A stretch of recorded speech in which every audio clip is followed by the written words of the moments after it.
Kingdom Hearts 3 is the kind of game that makes you feel grown up. Well, at least for me. You see, a long time ago, in 2002, the very first game on the franchise was released. Before this, there was no mashup of Cloud and Mickey Mouse, or evil villains sporting black coats, attempting to take over the world of The Little Mermaid.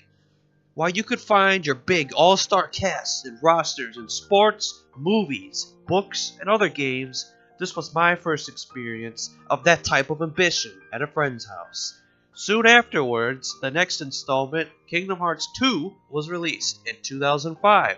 Ever since then, I've been a big fan of this wacky wild adventure and not afraid to say I love this world of Disney characters.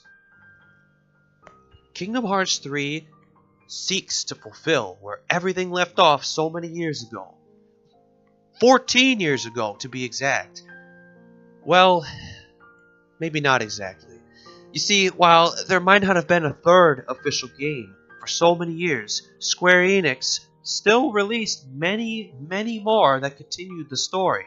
While I consider myself a fan, I didn't follow many of these. In fact, I only played one other, which is called Birth by Sleep, involving 3 new protagonists.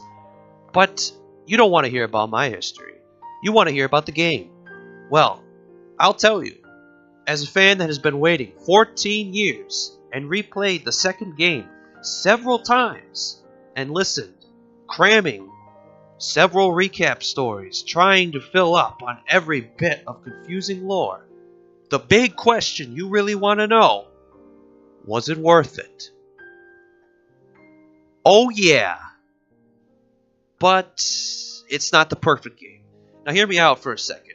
Allow me to explain myself. Kingdom Hearts 3 made me feel cool for being a kid, which it went above and beyond in doing.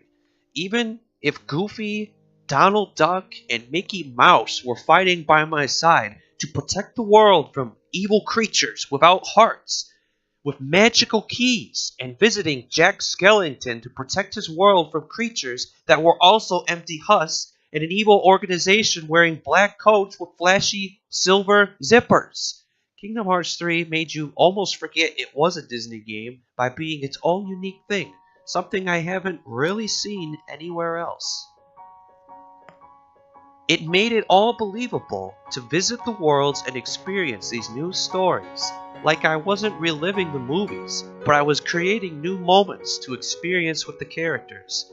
I felt like I was in the movie universe and valued every minute inside, just like you would as a kid with an imagination full of countless possibilities. Characters fighting by your side from all over the world, like Jack Sparrow, or Hercules, or Mulan, or even calling in assistance from characters like Peter Pan, or Stitch from Lilo and Stitch. Sometimes I just forgot it was a Disney universe, and let my imagination take over. Now, 14 years later, I can't truly say I feel exactly the same way. But that's not me criticizing the game at all, because, all in all, I love it. In fact, I'd almost say everything about this game is better than the others. Well, almost. Kingdom Hearts 3 is 3 times more detailed, has 3 times as many cutscenes, and has 3 times as many flashy moves for you to perform by yourself or with your Disney companions. The fun costume changes are back too, one of my favorite staples of the game. But there's not enough time to enjoy it all before it all goes away within the blink of an eye.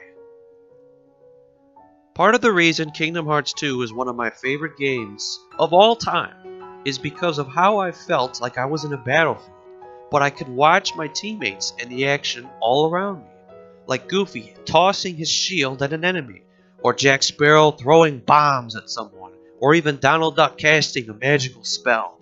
There was so much happening on the screen now, I can't really pay attention to any of that, unless I just stop and watch them.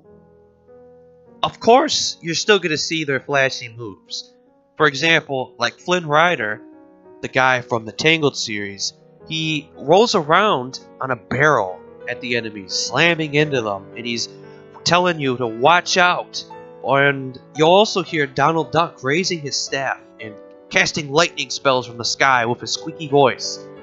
You'll hear them saying all their fun quotes while you're constantly mashing the X button and swinging around your keyblade, while there's explosions and action everywhere. It's an awesome feeling, but to me it loses that sense of charm it once had and devolves into this mosh pit of combat. It's the moment where you wanted more as a kid, and now that I'm older, I kinda miss the simpler days. Each world in the game sticks out to me in its own way again, just like Kingdom Hearts 2 used to do for me. Arguably, the new Monsters Inc. world is my favorite, with how it has its own original story, yet ties into the Kingdom Hearts plot and universe as well. Seeing Mike Wazowski in Sully is no small treat, and I fell in love with the game's visuals. Everything in this game looks good. The details even go as far as to have every character have their own reaction when you snap a picture of them with your new camera, or the gummy phone if you want to get specific. It warms my heart seeing Buzz Lightyear, of all people, react to me wanting to take his picture. The Tangled world also is an interesting world because although it plays out exactly like its own movie, as a person who has never gotten to watch it, I really enjoyed it. Now, some of you may also not enjoy it because you know what's going to happen, but it throws a few oddballs in there with Kingdom Hearts' weird and complicated plot. But that's the benefit of these games, because you don't have to understand what's going on to enjoy it at all, combat or story. But before you know it, the world is over. It's done. And you have no reason to come back other than searching for these cleverly hidden emblems in the shape of Mickey Mouse's head. Perhaps that's me just playing too fast, or time flying by while I'm having fun. The music is incredible. Every soundtrack matches the world you are in. The older tracks even make their appearances from time to time and spice up the atmosphere, making you feel that good old nostalgia once again. It's incredible how good they used to be, and you're reminded once more again. I'm constantly humming or thinking of some of the new tunes, especially one from Frozen's world, and I'm not talking about Let It Go. The main travel theme during space travel is also a fun little one as well. They are all equally fun and quirky, and each world, I feel, is personally represented fairly. The combat, as I've graced before, is arguably the same, but with an added injection of that old school movie action feel. And a slice of Disney. Maybe 2 slices. Everything practically from every game is tossed in like a giant salad mixed together. Magic feels better. Combos feel better. Everything is faster and flashier. While you'll notice maybe a few things are gone. Instead, you get a new Keyblade form that you unlock during the heat of battle for whatever Keyblade you decide to use, transforming into maybe a hammer or some ice claws or a magic staff, allowing you new moves with your collection. You also have access to these big new moves like a giant pirate ship or spinning teacups that devastate the enemies. But this ties back to what I said. It's a big, beautiful, colorful mess. There are enough cinematics already for me to enjoy, and after playing and activating my pirate ship for the 10,000th time, it really loses its charm. In the older games, I loved watching enemies with their unique animations. And now I'm either 5,000 miles in the air swinging around or spinning on a carousel. Rarely do I ever have time to watch the enemy unless it's a boss battle. It's a shame because every enemy in this game has so much love put into them. There's even an encyclopedia to read and witness all the characters and their fluid animations. But before you know it, it's gone. The story is just as wacky as you remember, whether you're a fan of the series or not. In fact, it gets even stranger as the finale draws near. You're given constant reminders as to what happened in the previous entries, as if you'd forgotten, or don't understand like 99% of the world. They even go as far as to introduce a new cooking mechanic, which if you haven't heard or seen any of the videos by now, it isn't the most desirable. Oftentimes I forget it exists, and the minigames themselves you perform to use these ingredients are about 5 seconds long. I appreciate them attempting to add something new to this entry, but I prefer personally not to force myself to do something not nearly as fun, especially after experimenting with Nintendo's Breath of the Wild and adding all their colorful ingredients together. In 2019, this cooking mode just seemed out of place to me. Which is why I'll say this. Kingdom Hearts 3 just came a little too late.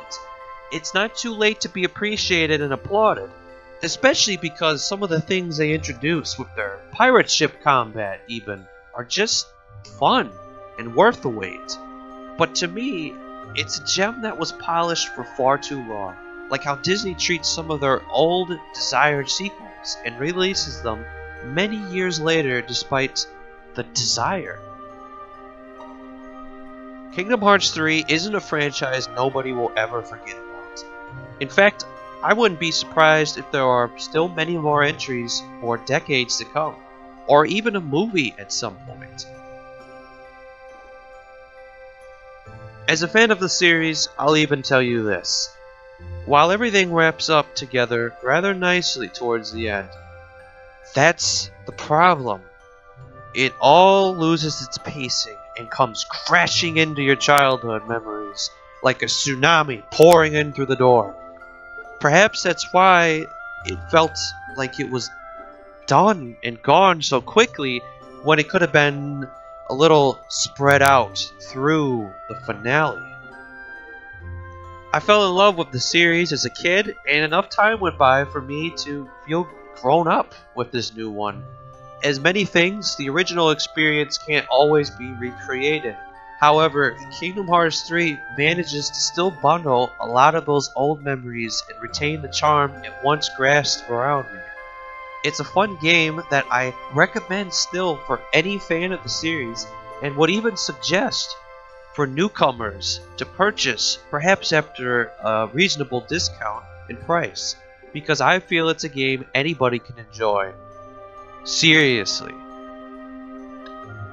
That's why I rate Kingdom Hearts 3 an 8.5 out of 10, a rating only this game can achieve because of all its sequels, prequels, and decimal points in game titles.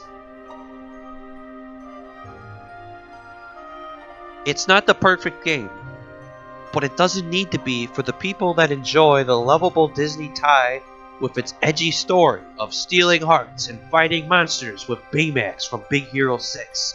And while Disney's grip around this game seemed to be a little bit tighter around a few areas here and there, they allowed yet another beautiful experience for anyone to enjoy with their favorite franchises and newcomers too. I hadn't even touched up on the space combat and the fact that you can build your own little ship and fight space battles, and you're given lots of freedom into your little masterpieces.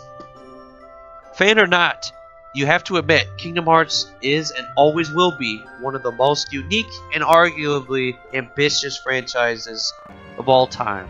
Well, maybe I'm stressing a little bit there, but you get the point. It's a world I'll never be afraid to revisit, just as our heroes, Sora, Donald, and Goofy, would do. And I have a good feeling this won't be the last time we see them. Thanks for watching. While I know it's a little bit rough around the edges, I really wanted to get something out there like this to express my opinion of one of my favorite series. I know some of you might not agree with me at some points, but that's the benefit of being a fan and just a lot of love towards a series. Please feel free to, go ahead and comment. Tell me what you thought about it. Share your own opinions. And if you want to visit me and talk more about it, go ahead and click the link down below and join our Discord. That's all for now, so I'm gonna lock this one away with my own Keyblade, and I'll see you all next time. Oh yeah!